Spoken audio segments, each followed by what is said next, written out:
Special good morning to all of you. जो भी student scholarship 2021-22 के लिए अप्लाई किए हैं और उनके डाटा में कुछ ना कुछ गड़बड़ी है, मान लीजिए उनका डाटा इनकरेक्ट है और उनके डाटा में करेक्शन भी नहीं हो पा रहा है, उसके बावजूद स्टेटस भी नहीं शो हो रहा है, तो यहाँ पे फाइनली अपडेट यहाँ पे निकल के सामने आ गई। यहाँ पे 2 दिन पहले का आया हुआ अपडेट है। अपडेट को ध्यान से समझेंगे। जिन भी स्टूडेंट को कुछ ना कुछ दिक्कतें आ रही हैं, कुछ ना कुछ स्कॉलरशिप से रिलेटेड कुछ ना कुछ प्रॉब्लम आ रही है, वो इस वीडियो को ध्यान से देखेंगे। सबसे पहले आज है 25 दिसंबर। सभी बच्चों को क्रिसमस डे की बहुत बहुत बधाई। यहाँ पे आप चलिए नीचे की ओर अपडेट देख लेते हैं। शुल्क प्रतिपूर्ति में आय प्रमाण संदिग्ध बताए तो न घबराए, विद्यार्थी जाने क्या है वजह। ठीक है, पूरी अपडेट को ध्यान से समझना। यहाँ पे देख सकते हैं आप नीचे की ओर चलिए, उस अपडेट को जनरल बातें थी, यहाँ पे आप देखिए नीचे की ओर। लखनऊ जितेंद्र उपाध्याय जी द्वारा है, यदि आप शुल्क प्रतिपूर्ति के लिए ऑनलाइन आवेदन नहीं कर सकते हैं तो आपके लिए अच्छी खबर है। मार्च में तीसरे चरण की शुल्क प्रतिपूर्ति का विवरण होगा, मतलब जो तीसरा शिफ्ट है उसका मार्च में वितरण होगा। आवेदन से वंचित विद्यार्थी 10 जनवरी तक आवेदन कर सकते हैं। ये सभी को मालूम है कि डेट 10 जनवरी तक बढ़ गई है। 14 जनवरी तक हार्ड कॉपी संस्था में जमा करनी होगी। पहले से आवेदन करने वाले गड़बड़ी को भी दूर कर सकते हैं। यहाँ पे देखिए, जो भी पहले से आवेदन किए, मतलब जो सेकेंड शिफ्ट में आवेदन किए हैं, वो भी जैसे आपका करेक्शन पोर्टल आपने देखा होगा 2-4 दिन पहले आपका करेक्शन पोर्टल ओपन हो रहा था, उस बीच किसी भी स्टूडेंट का सही से कुछ भी फिलअप नहीं हुआ, करेक्शन ना ओपन हो पाया, ना सही से फिलअप हो पाया। तो यहाँ पे कहने का मतलब है पहले से आवेदन करने वाले गड़बड़ी को भी दूर कर सकते हैं। मतलब जब आपका पोर्टल खुलेगा हार्ड कॉपी, मतलब आप जैसे मान लीजिए कि आप सेकेंड शिफ्ट में आपने स्कॉलरशिप का फॉर्म भरा, आपके डाटा में कुछ इनकरेक्ट है, तो जब आपका थर्ड शिफ्ट वाला भरा जा रहा है उसका पोर्टल खुलेगा जनवरी के 15 जनवरी या फिर 20 जनवरी के आसपास, तब उसमें सेकेंड शिफ्ट वाले भी करेक्शन करेंगे। ठीक है, पहले से आवेदन करने वाले भी गड़बड़ी को दूर कर सकते हैं।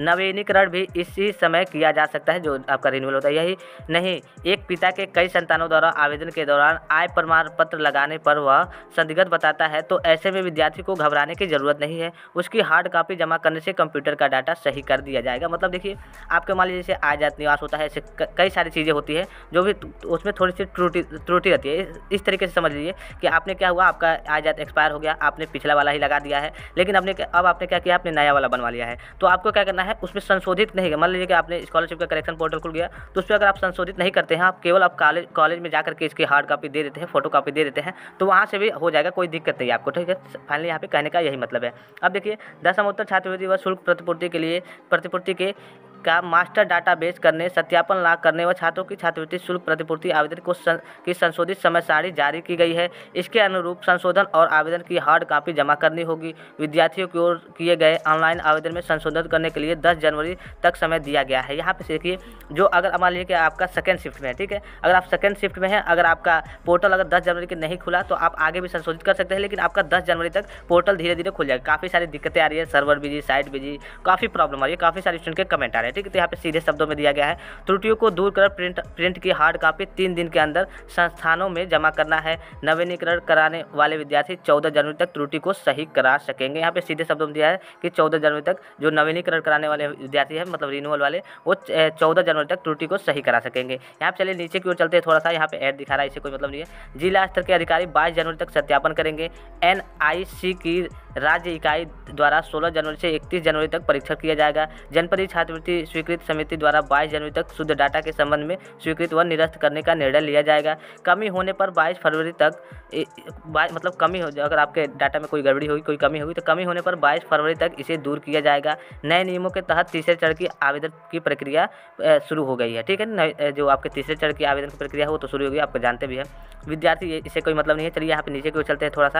यहाँ पे देखिए, जिला समाज कल्याण अधिकारी डॉक्टर अमरनाथ यति ने बताया कि सरकार आर्थिक रूप से कमजोर मेधावियों को छात्रवृत्ति और शुल्क प्रतिपूर्ति देकर उनकी मेधा को आगे बढ़ाना चाहती है। इसी मंशा के अनुरूप अतिरिक्त समय दिया जा रहा है। मतलब जो भी आपको अतिरिक्त समय दिया जा रहा है वो इसलिए दिया जा रहा है कि कोई भी बच्चा, कोई भी स्टूडेंट छूटे ना, जितने भी मतलब जिस टाइप के भी स्टूडेंट है, जिनमें भी डिले है, थोड़ा लेट है उनके आईडी प्रूफ में या फिर किसी भी चीज़ में, तो कोई भी बच्चा छूटे ना, इसलिए डेट को बढ़ाया जा रहा है। ठीक है, यहाँ पे विद्यार्थी समय से ऑनलाइन आवेदन व त्रुटियों को दुरुस्त करा ले, जिससे उसे भुगतान में परेशानी न हो। तीसरे चरण की शुल्क प्रतिपूर्ति का विवरण मार्च में होगा। नई नियमावली में प्राइवेट संस्थानों में प्रवेश लेने वाले अनुसूचित जाति के विद्यार्थियों को शुल्क प्रतिपूर्ति मिलेगी और इंटर में 60% अंकों की अनिवार्यता भी समाप्त कर दी गई। आपको मालूम होगा कि पहले होता था कि जैसे आपके 60% से कम आए या फिर फिर आप जैसे हाई इंटरमीडिएट में, तो आपको स्कॉलरशिप नहीं आती थी, लेकिन अब उसको खत्म कर दिया गया है। साफ सीधे शब्दों में उसको खत्म कर दिया गया है। आपके परसेंटेज से अब मतलब कोई मतलब नहीं, बस आप फेल ना हो, लेकिन कम आएगा परसेंटेज तो आपकी स्कॉलरशिप आएगी। ऐसा करने से आर्थिक रूप से कमजोर विद्यार्थियों को अधिक लाभ मिलेगा। एक आय प्रमाण पत्र लगाने पर यदि भाई बहन है तो सदगत बताने के बावजूद मतलब अगर मान लीजिए कि आप दोनों भाई बहन हैं या फिर 3 हैं, तो एक ही आय प्रमाण पत्र लगाएंगे तो सदगत बताने के बावजूद पर उसे माना जाएगा। मतलब अगर वो गलत बता रहा है तो आय निवास मतलब आय आपका गलत भी बता रहा है तो आय से उतना कोई मतलब ज़्यादा नहीं है, ठीक है। आय आपका गलत बता रहा है तो उससे कोई आपको ज़्यादा मतलब नहीं है। अब देखिए सीधे शब्दों में समझ लीजिए, जिन भी स्टूडेंट का जैसे मान लीजिए कि करेक्शन नहीं हुआ, जैसे मान लीजिए करेक्शन नहीं हो पा रहा है, उनको 10 जनवरी तक पोर्टल खोला गया, ठीक है। 10 जनवरी तक पोर्टल खुलता रहेगा, आप करेक्शन करते रहेंगे। अगर इस बीच भी नहीं हुआ तो 14 जनवरी तक 14-15 जो दूसरी शिफ्ट होगी उसमें भी आप करेक्शन कर लेंगे, लेकिन आप ध्यान देते रहेंगे। हालांकि मैं जैसे ही ओपन होगा मैं देखते रहता हूँ सारी चीज़, मैंने आपको बताया भी है कि मैं सारी चीज़ों को देखते रहता हूँ। जैसे ही पोर्टल ओपन होता है मैं तुरंत जानकारी देता हूँ कि बच्चे अपना अपना संशोधन कर ले। अगर नहीं खुलेगा तो आप 10 तारीख तक वेट करेंगे, 10 से 14 तक करेंगे। उसमें भी नहीं खुलेगा तो शासन कुछ ना कुछ प्रक्रिया करेगी कि हाँ अगर इस बीच नहीं खुल रहा है, काफ़ी सारी दिक्कतें आ रही है कोविड के चलते, या फिर कई सारे ऐसे जैसे मान लीजिए इलेक्शन भी पड़ा है तो काफ़ी सारे वर्क हो रहे हैं वहाँ पे, तो इसलिए काफ़ी सारी दिक्कतें आ रही है। यहाँ पे कोई सही से ठीक से वर्क नहीं हो पा रहा है कहीं भी, तो इसी के चलते थोड़ी सा डिले हो रहा है। तो अगर आप नहीं खुलेगा 10 तारीख के पहले तो उसके बाद भी आपके लिए पोर्टल खोला जाएगा, आपको संशोधित किया जाएगा। हाँ अगर नॉर्मल सी कोई गड़बड़ी है, त्रुटि है, जैसे आजाद निवास अभी आपने देखा भी कि आजाद निवास ऐसे नॉर्मल सी कोई त्रुटि है तो इसमें कोई आपको ज़्यादा प्रॉब्लम नहीं होगी, आपको आपकी स्कॉलरशिप आ जाएगी। अगर बड़ी प्रॉब्लम है जैसे मान लीजिए कि आपका क्लास का इनरोलमेंट नंबर गड़बड़ हो गया है या फिर अदरवाइज कोई और समस्या आ गई है, तब थोड़ी सी मतलब आपके स्कॉलरशिप में दिक्कत हो सकती है। तो उसके लिए डाटा संशोधित के लिए आपका पोर्टल खुला जाएगा 10 जनवरी के बीच, कभी भी मतलब खुलता रह रहा है। आप